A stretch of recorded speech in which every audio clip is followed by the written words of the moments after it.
Assalamualaikum warahmatullahi wabarakatuh. Halo teman-teman, selamat datang lagi di Reborn Sunda Anime Channel. Pada video kali ini aku bakal nge-review alur cerita manga Jujutsu Kaisen chapter 140 sampai 142 yang dimana di dalamnya terdapat cerita tentang pertempuran antara Itadori dan Choso melawan Okotsu dan Naoya. Nah, tanpa basa-basi lagi, kita langsung saja masuk kepada pembahasannya.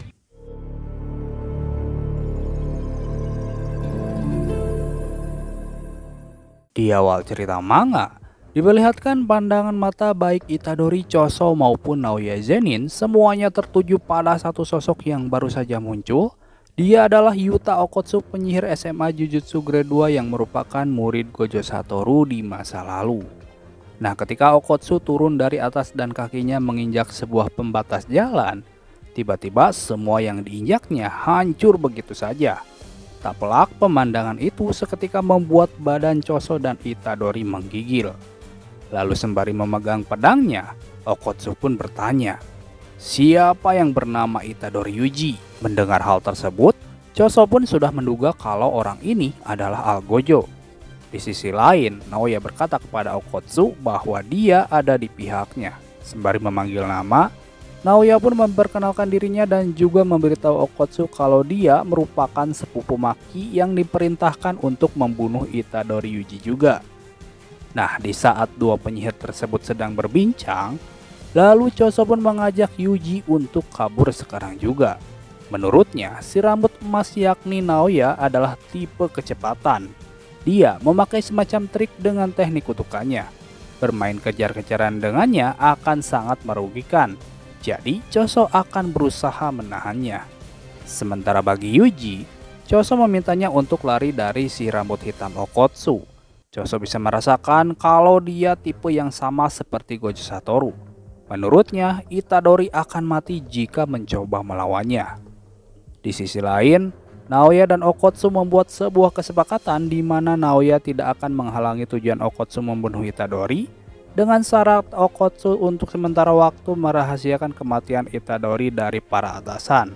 Karena Naoya ingin memakai Itadori sebagai umpan bertemu seseorang yakni Megumi. Setelah kesepakatan dibuat, lalu di panel selanjutnya perburuan pun dimulai. Choso yang rencana awalnya berusaha menghalangi rute Okotsu dengan piercing bloodnya berhasil digagalkan oleh tendangan Naoya. Tentu saja kini nyawa Itadori benar-benar dalam bahaya. Sedari awal, Naoya telah mengetahui jika Choso adalah pengguna manipulasi darah.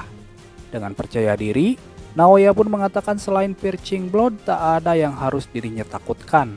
Dan lagi rahasia dari teknik kutukan manipulasi darah yang harus diisi ulang dulu untuk sekian waktu menjadi suatu acuan Naoya dapat membunuh Choso. Di waktu bersamaan, terjadi sebuah aksi kejar-kejaran antara Itadori dan Okotsu. Saat Itadori melompati sebuah mobil, tiba-tiba Okotsu berhasil mengejarnya dan langsung menebaskan pedang. Tapi untungnya Itadori yang cekatan seperti Maki berhasil menghindari serangan tebasan tersebut.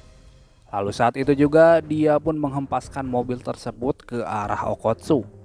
Lalu ketika Itadori berniat masuk ke dalam gedung untuk bisa kabur dari kejaran Okotsu, tiba-tiba mobil yang tadi melayang ke arahnya. Melihat hal tersebut, Itadori agak sedikit kaget karena Okotsu yang tak terlihat seperti tipe kekuatan bisa melempar sebuah mobil.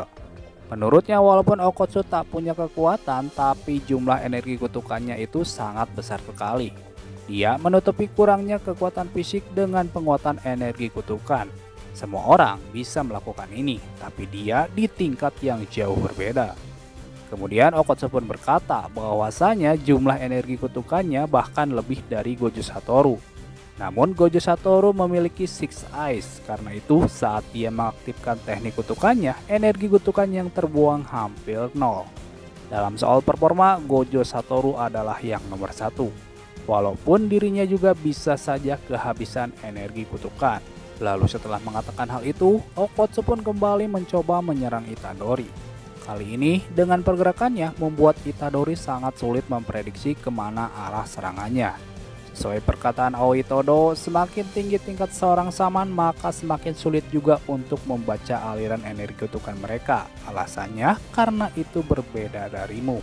Hanya saja, bertarung melawan Okotsu yang memiliki energi kutukan yang setiap saat selalu keluar baik dari seluruh tubuh hingga ke pedangnya, tentu saja hal ini bukan lagi soal bisa diprediksi atau tidak. Namun semua serangannya bisa fatal dan semua serangan yang dia terima juga bisa diredam hingga minimal. Kemudian pada panel berikutnya diperlihatkan sembari bertarung Itadori mencari sebuah cara bagaimana melakukan sesuatu pada pedang Okotsu yang merepotkan. Biasanya selama dirinya menguatkan tubuhnya dengan energi kutukan, senjata biasa tak akan terlalu berbahaya baginya. Namun jika dirinya melakukan hanya itu saja melawan orang ini, maka pastinya Itadori akan terpotong-potong seperti sushi. Setelah itu, Itadori terlihat berlari dan masuk ke dalam sebuah mobil 4WD yang ternyata di dalamnya terdapat sebuah pisau. Nah, pisau tersebut lalu Itadori ambil dan digunakannya untuk menangkis semua serangan-serangan pedang Okotsu. Bahkan sesekali Itadori juga menggunakan pisau itu untuk menyerang. Tak lupa, ia juga mengisi pedang tersebut dengan energi kutukan sesuai yang diajarkan oleh Gojo Satoru. Sayangnya, pada momen adu senjata, karena Itadori terlalu fokus pada pedang Okotsu, jadi Itadori tidak memprediksi kalau Okotsu juga dapat menyerangnya menggunakan tendangan.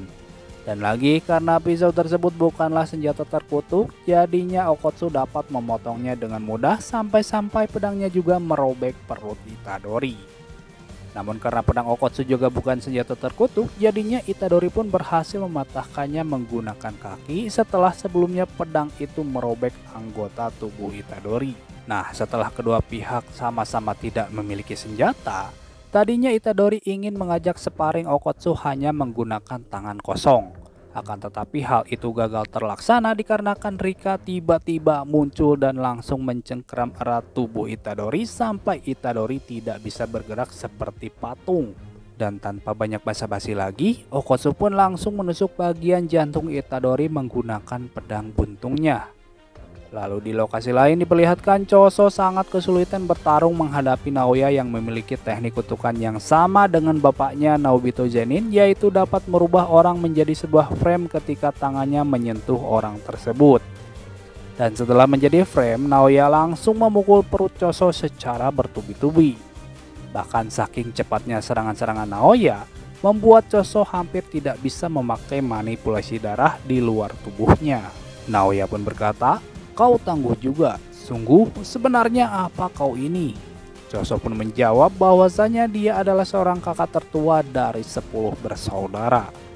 Karena jawabannya tidak sesuai pertanyaan, ekspresi wajah Naoya pun terlihat sangat kesal. Kemudian di scene selanjutnya diperlihatkan Choso dapat beradaptasi pada teknik kutukan Naoya.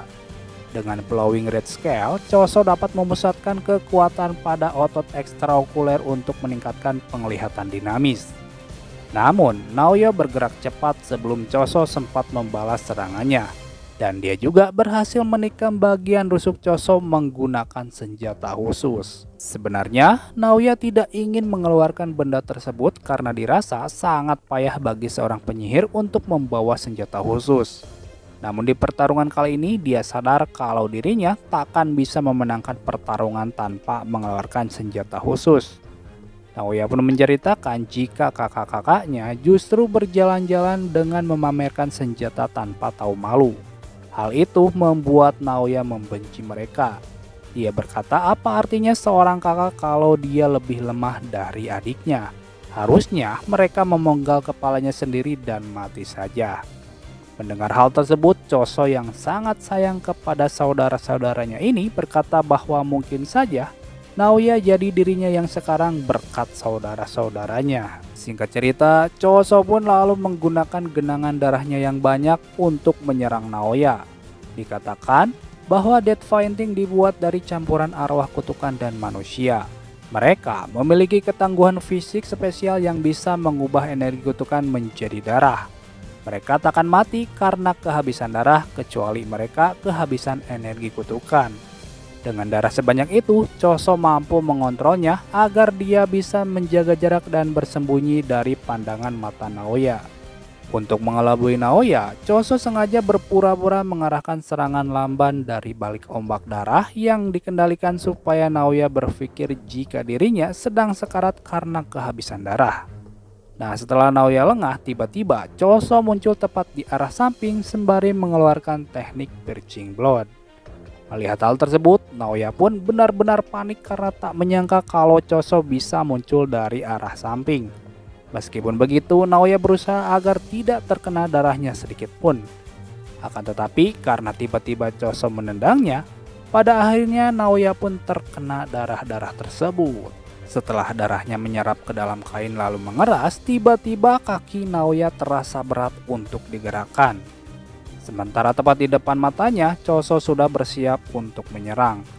Dalam kondisi tidak menguntungkan pun, Naoya masih merasa percaya diri jika dirinya bisa bergerak tanpa masalah dengan menggunakan teknik kutukan.